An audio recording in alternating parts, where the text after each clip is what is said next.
So we have a squared minus a minus 1 minus, in parentheses, negative a squared plus a plus 1. Okay. So we're going to apply the distributive property, and then we're going to add like terms, and then we'll have our answer. That's all that's going to happen here. Notice that there's a subtract sign between these groups of numbers, and that means we're not multiplying all of these by all of these. We're subtracting. Okay, so that makes it actually simpler.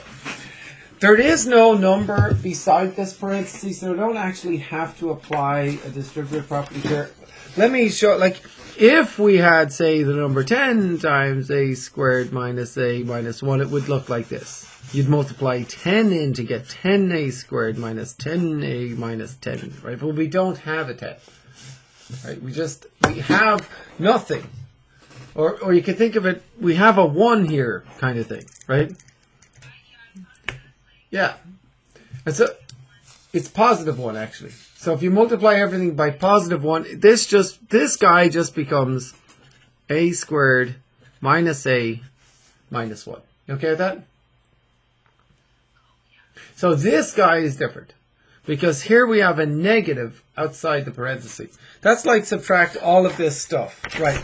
Because if I watch this, like if I had in a bag, I had an apple, a banana, and a cherry in a bag. So here's a bag, here's the bag, here's the apple, here's the banana, and here's the cherry, right? And if I said subtract that bag, are you just subtracting the apple or are you subtracting all of the fruit?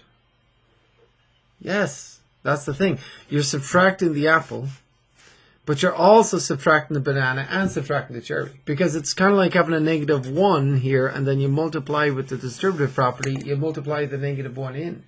To get negative 1 times that is negative a, negative 1 times that is negative b, negative 1 times that is negative c, or negative 1c. You're subtracting the apple, you're subtracting the banana, and you're subtracting the cherry.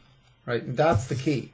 So similarly up here, there's a negative 1 being multiplied. We must multiply everything by negative 1 inside of there. And that's the key. This is the part that students are going to mess up usually.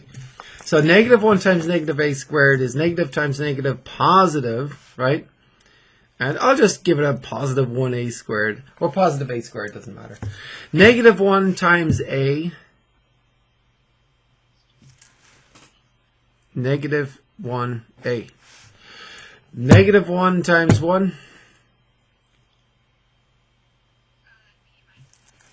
negative 1. Are we okay with that? Okay. So now we have to add like terms.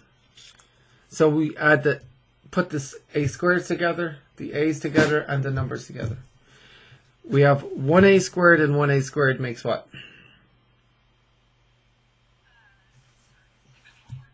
Put the a squareds together and what do you get? Yes.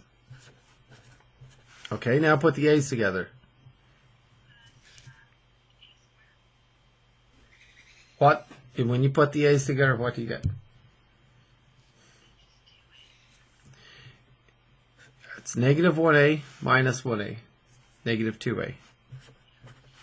Yep. If I take away one apple, then take away another apple, that's like taking away 2 apples. Now, negative 1 minus 1. Put the numbers together. Yes, negative 2. And that's the answer. 2a squared minus 2a minus 2. And these are not like terms, so we're done. That's the answer there. All right? Good question.